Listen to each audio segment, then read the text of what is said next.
तो फ्रेंड्स, दोस्तों, आज हम बिल्कुल क्लासेस का आगाज कर रहे हैं। आपकी क्लासेस अभी कुछ दिनों में कुछ यूनिवर्सिटी अभी स्केड्यूल कर रही हैं, कुछ की जो है अभी कुछ दिनों में शुरू हो जाएंगी और कुछ बच्चे जो है अपनी प्रिपरेशन कर रहे हैं। तो हम अपनी क्लासेस का बाकायदे आगाज कर रहे हैं और जितने भी 4 ईयर प्रोग्राम के जितने सब्जेक्ट होंगे वो आपको इस प्लेटफॉर्म में उसको आपको लेक्चर्स मिलेंगे। आज जो हमने सब्जेक्ट चुना है उसको हम समझने की कोशिश करेंगे। ये है development of constitution. In fact semester 2 का ये इनफैक्ट सब्जेक्ट है। तो सेमेस्टर 2 में आज इसको हम जो हमारी कॉन्स्टिट्यूशनल हिस्ट्री है उसकी डेवलपमेंट कैसे हुई थी उसको थोड़ा सा पढ़ेंगे। और मेरी आपसे गुजारिश है कि आप मेरे इस चैनल को सब्सक्राइब करें और अपने दोस्तों के साथ शेयर करें, कमेंट करें और हमारी भी रहनुमाई करें। कहीं कहीं अगर आपको समझ में आता है, कोई सवाल आपके जहनों में आता है, तो वो भी आप विदाउट एनी हेजिटेशन पूछ सकते हैं। तो चलते हैं हम अपने स्लाइड पे।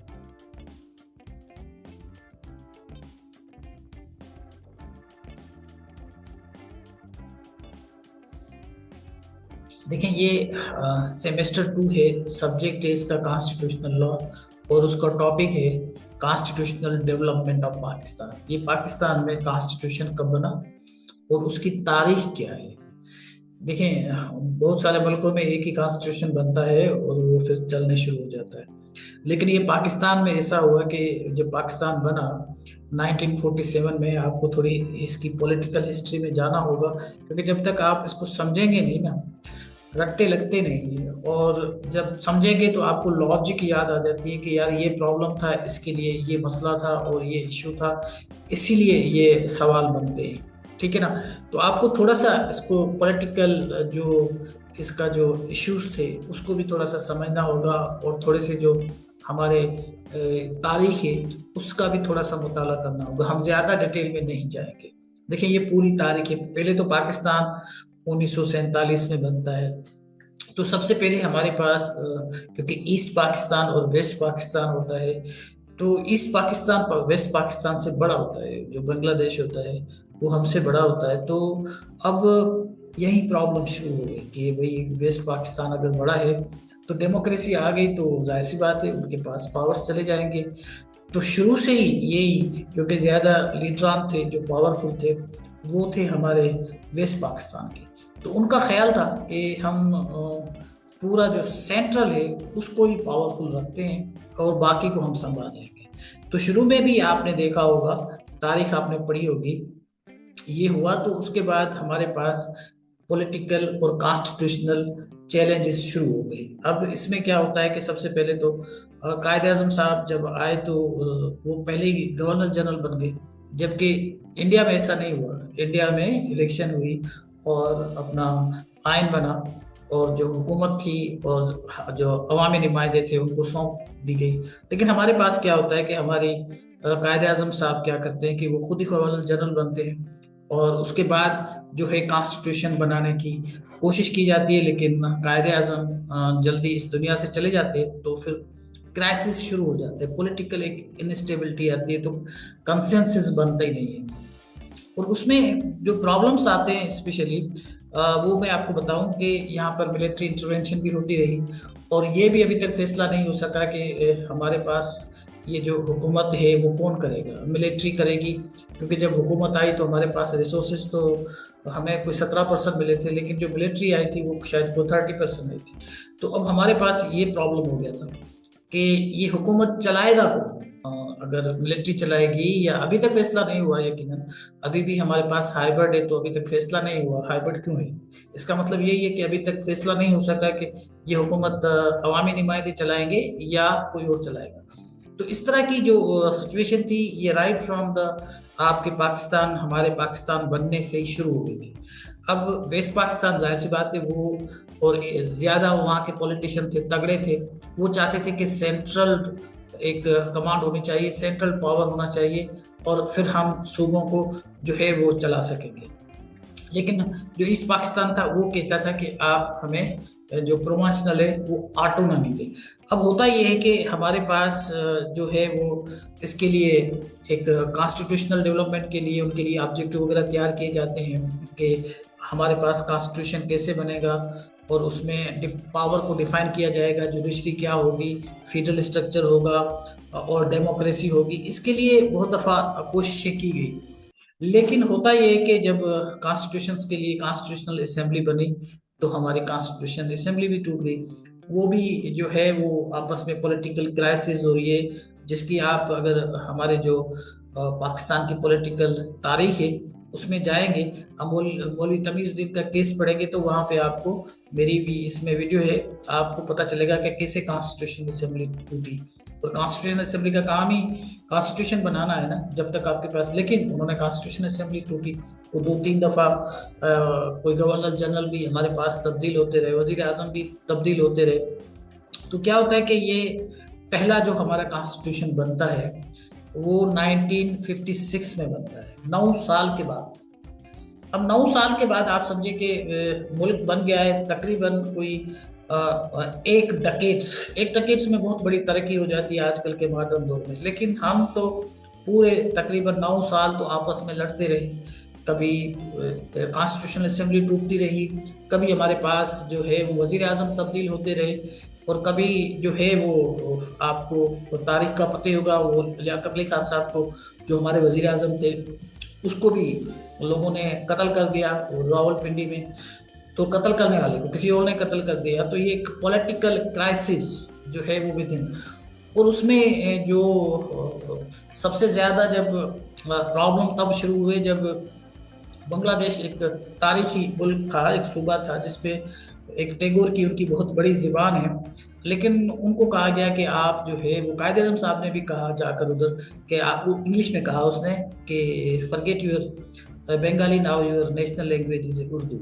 तो वहाँ पे थोड़े से प्रॉब्लम हो गई। उन्होंने कहा कि हम उर्दू को तो एक्सेप्ट नहीं करेंगे, उर्दू तो हमारी ज़बान नहीं है, हम अपनी बंगाली ज़बान को ही जो है वो नेशनल ज़बान अपनी उसकी रखना चाहेंगे बांग्लादेश की। तो बहरहाल इस तरह के क्राइसिस होते रहे। फिर क्या होता है कि ये आपका जो मैंने आपसे अर्ज की कि इसमें क्या होता है कि हमारे पास इश्यूज जो आते हैं, प्रॉब्लम्स जो होते हैं, उसमें जो प्रॉब्लम्स थे उसमें एक तो आपको बताया कि ईस्ट पाकिस्तान और वेस्ट पाकिस्तान के आपस में रिफ्यूजी के क्राइसिस थे, बहुत सारे लोग इंडिया से आ रहे थे, जा रहे थे, तो उनका भी एक प्रॉब्लम था। तो यहाँ कॉन्स्टिट्यूंसी के प्रॉब्लम थे कि हम अपनी कॉन्स्टिट्यूंसी बनाएंगे। जो उधर के लोग आए थे, अब उनके पास कॉन्स्टिट्यूंसी तो नहीं थी, कॉन्स्टिट्यूंसी कहाँ से बनाए, लोग उनको कैसे वोट दें। अगर उनको ये भी था कि अगर हमारी कॉन्स्टिट्यूंसी नहीं है, आज मैं अगर वजीर आजम, तो कल मुझे तो ये असेंबली में नहीं आने देंगे, दूसरे लोग आ जाएंगे। तो उन्होंने कोशिश की कि जो इंडिया से लोग आते हैं या आए तो हमारे ज़बान बोलने वाले हों और हमारे लोग हों, हमारी बिरादरी के लोग हों, हमारी एक कॉन्स्टिट्यूंसी बन जाए। इस पर एक बहुत अच्छे हमारे कोई फवाद हुसैन फवाद साहब, उसकी आप अगर इंटरव्यू सुनेंगे डॉक्टर दानिश को देते हुए, उसने बताया था कि कैसी कॉन्स्टिट्यूंसी बनाई गई।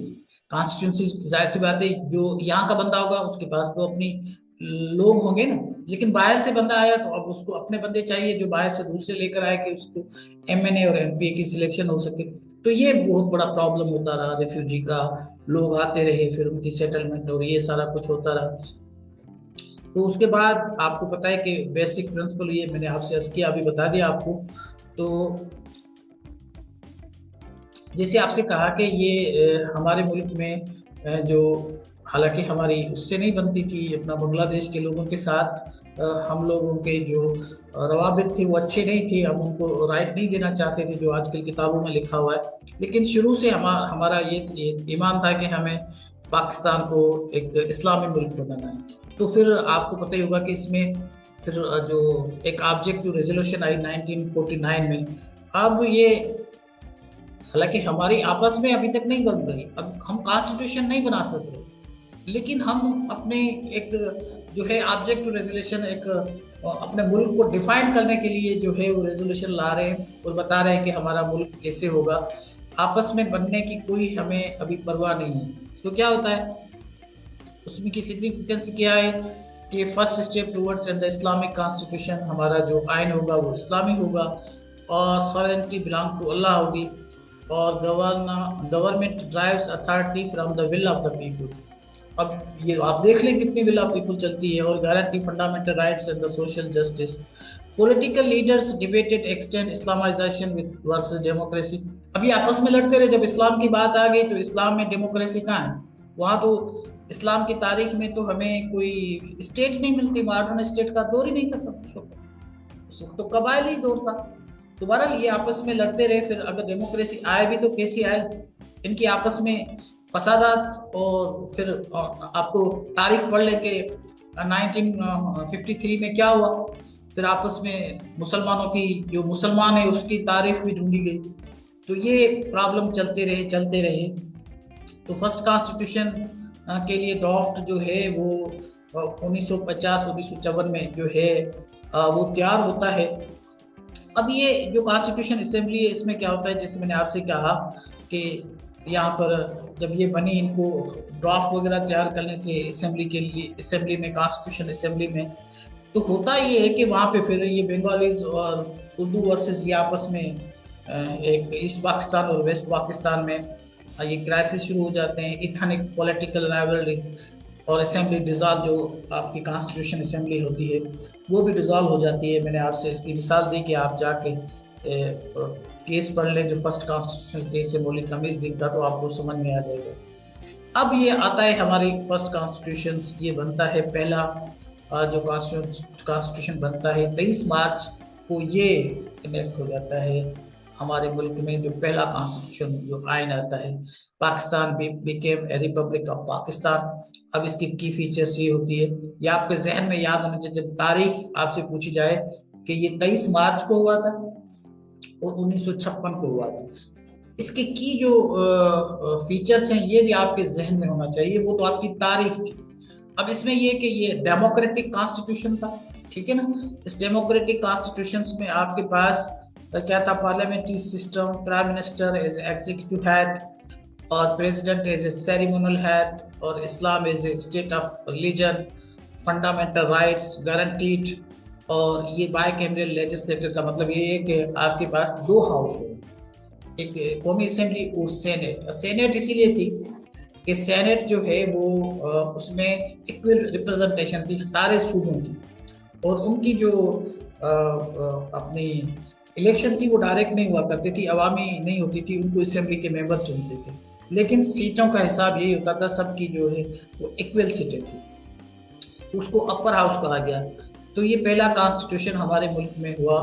और लेकिन उसके बावजूद हमारे जो इश्यूज है वो ख़त्म नहीं हुए।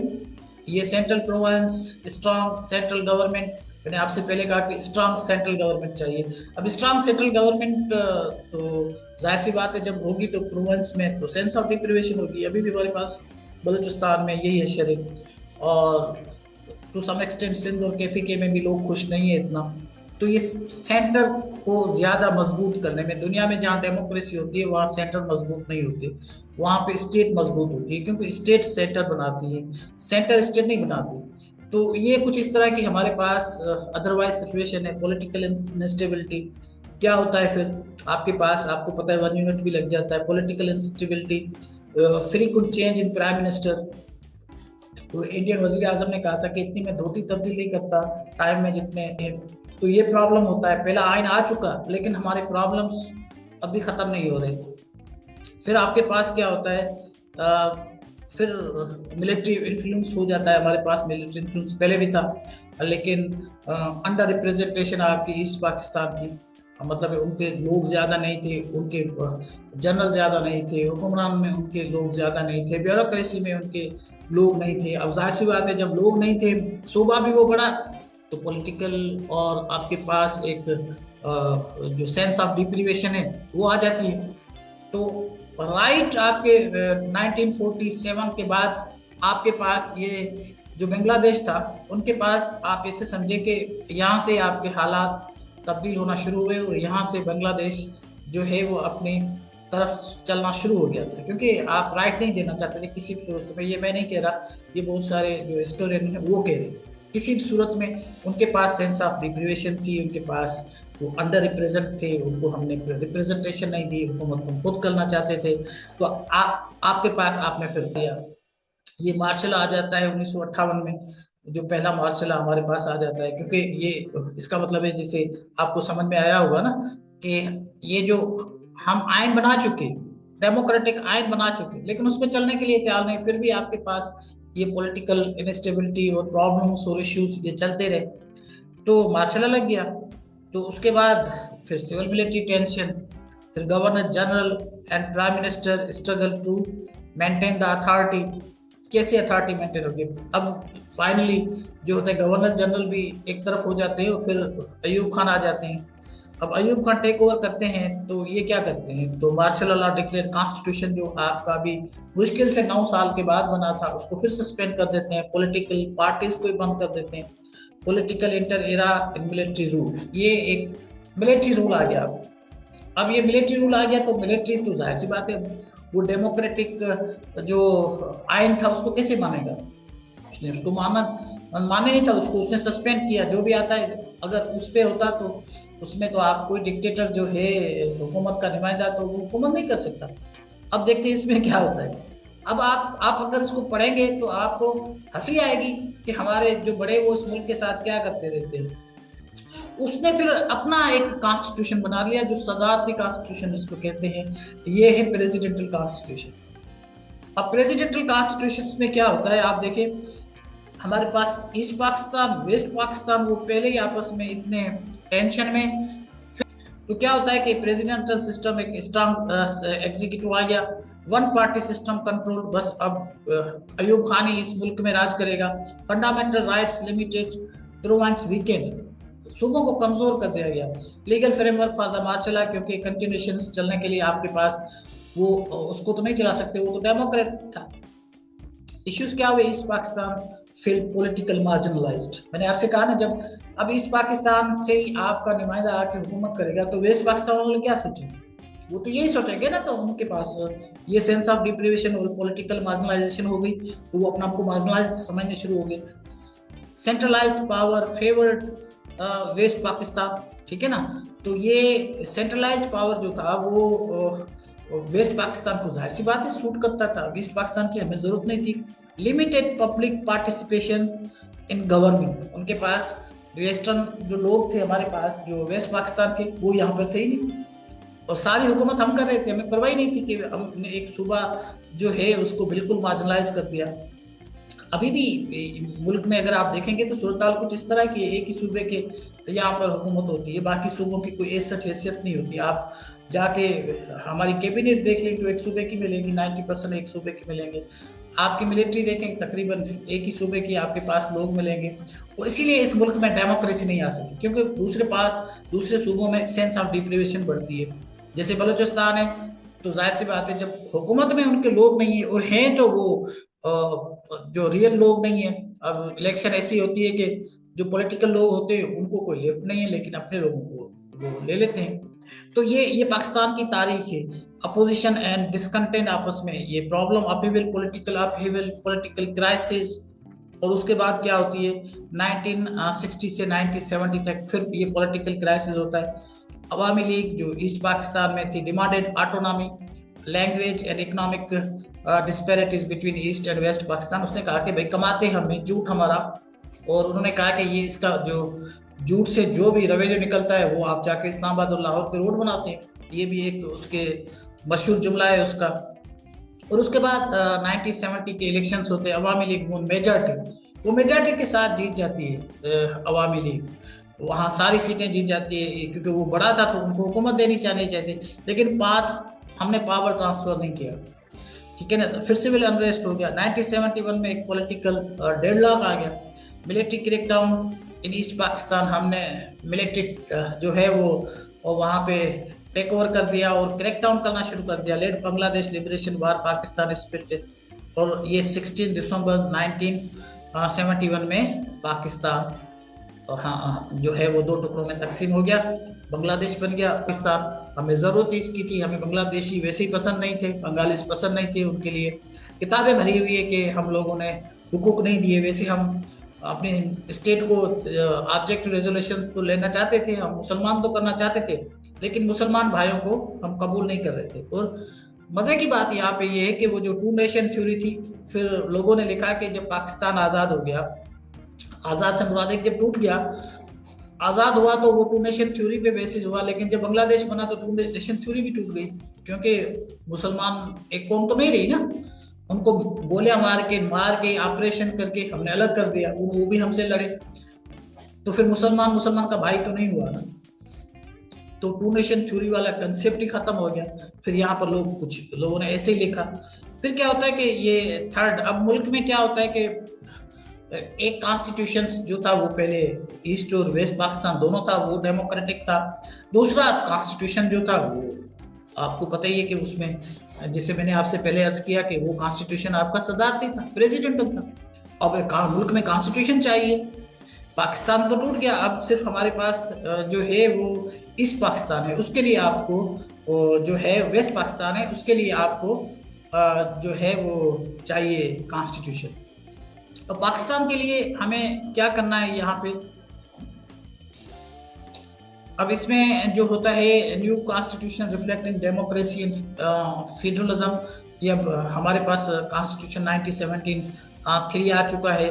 अब इसमें parliamentary democracy restored, president ceremonial president की कोई हैसियत नहीं होगी, प्राइम मिनिस्टर ही एग्जीक्यूटिव होगा, फेडरल स्ट्रक्चर स्ट्रेंथन, जो फेडरल का हमारा स्ट्रक्चर है वो ज़्यादा मजबूत होगा, इस्लाम डिक्लेयर्ड स्टेट ऑफ रिलीजन, वही ये भी बाय कैमरल होगा, क्योंकि इसमें भी दो, एक आपकी सेनेट भी है और एक नेशनल असेंबली भी है।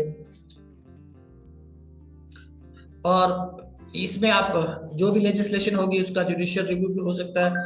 और उसके बाद resolve the political and the constitutional issues, उसने काफ़ी रेस्टोर किया, foundation of the modern democracy Pakistan में आ गई। तो ये इनफैक्ट आपको ये समझना होगा कि इस मुल्क में जो तीन हमारे इनफैक्ट आए हैं जो आइन कॉन्स्टिट्यूशन, एक पहला 9 साल के बाद आया कॉन्स्टिट्यूशन 1956 में, उसके बाद हमारे पास जब डिक्टेटरशिप आई तो फिर हमारे पास 1962 में जो है वो दूसरा कॉन्स्टिट्यूशन आया। उसकी वजह ये पॉलिटिकल क्राइसिस, अपहेवल और बायलिंगुअल जो हमारी लैंग्वेज के जो क्राइसिस थे, लिंगुअल वो, तो ये सारे लिसानी specially west Pakistan east Pakistan ये चलते रहे। और उसके बाद जो बांग्लादेश हमसे अलग हो गया तो उसके बाद एक हमारे को ज़रूरत पड़ी कि हम ऐसा कॉन्स्टिट्यूशन बनाए, क्योंकि ये अब ऐसा कॉन्स्टिट्यूशन बांग्लादेश तो नहीं रहा, तो बंगालीज तो नहीं रहे, वो तो चले गए। तो अब हमें दोबारा जो 1973 में पाकिस्तान का कॉन्स्टिट्यूशन बनाया, वो भुट्टो साहब ने बनाया, वो डेमोक्रेटिक बनाया। अब ये आजकल वो इम्प्लीमेंटेड है और ये 14 अगस्त 19 इम्प्लीमेंट हुआ। तो ये है एक पाकिस्तान की पूरी कॉन्स्टिट्यूशनल हिस्ट्री। आप इसको पढ़िए, इसके सवाल निकालिए, और अब इसमें अगर कोई भी चीज़ अगर आपको समझ में नहीं आती, आप ज़रूर कमेंट करके अपना सवाल दीजिए, अपना फीडबैक दीजिए। Thank you.